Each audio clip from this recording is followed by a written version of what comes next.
At Palataka School, the day starts early. The Lowlibai Mountain nights are chilly when you haven't much meat on your bones and no fat after walking hundreds of miles past the bodies of those even weaker than you.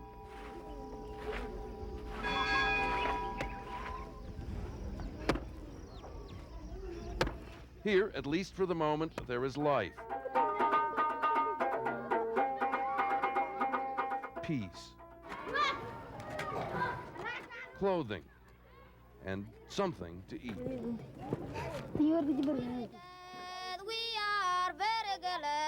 to see you today. We are very glad to see you today.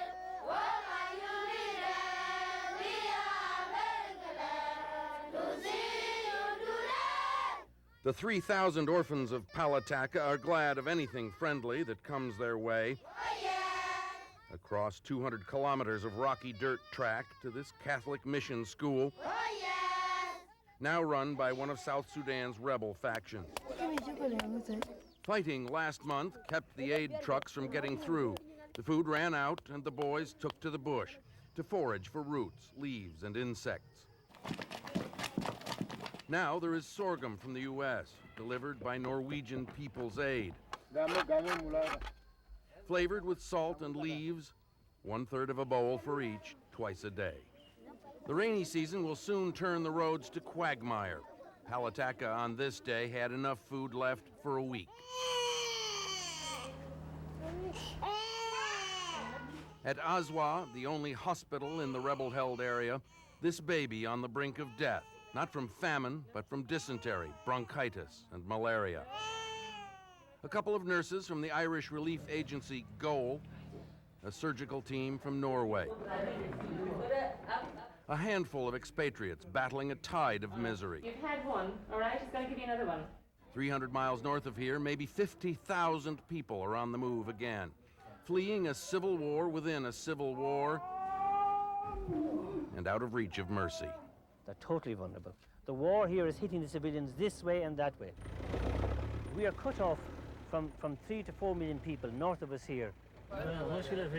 Irishman Dan Effe, coordinator for Norwegian People's Aid, one of several small agencies that go where the UN won't and stay when the UN leaves. But there is sufficient milk.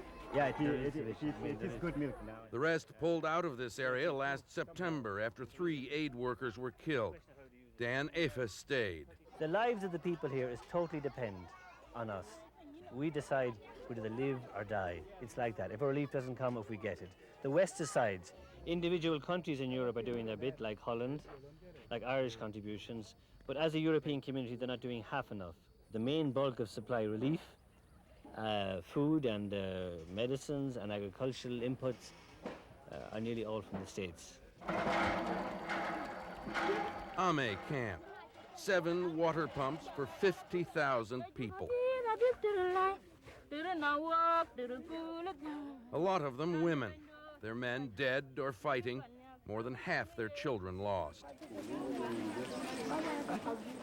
After a decade of war, an estimated 4.5 million people, 2/3 of southern Sudan's population, are displaced. No Operation Restore Hope here. Unlike Somalia, Sudan has a government, a United Nations member, dominated by Islamic fundamentalists. Southerners who worship Jesus or spirits have been fighting for independence. And the Sudan People's Liberation Movement, which rules here for now, is battling rival rebels over the ruins of towns and villages to the north. They run this camp themselves and have built a kind of life. But they know any day they may have to flee again. The people then immediately have no food. Everything closes down, health services collapse. Within a matter of a week, what look like healthy people become starving people on the roads, dying. It changes like that rapidly. That's why we're depending on the American political pressure. Here, leave them alone. Fight elsewhere. Somalia, there's no need to do like Somalia, go in there. What we need in southern Sudan is demilitarized zones. Let them fight elsewhere and leave us as international aid workers reach them and begin to rehabilitate them. They've opened a hotel in this town, 60 kilometers from the Ugandan border. Its name, partly a boast, partly a prayer, says it all. Richard Blystone, CNN, Pagere, Southern Sudan.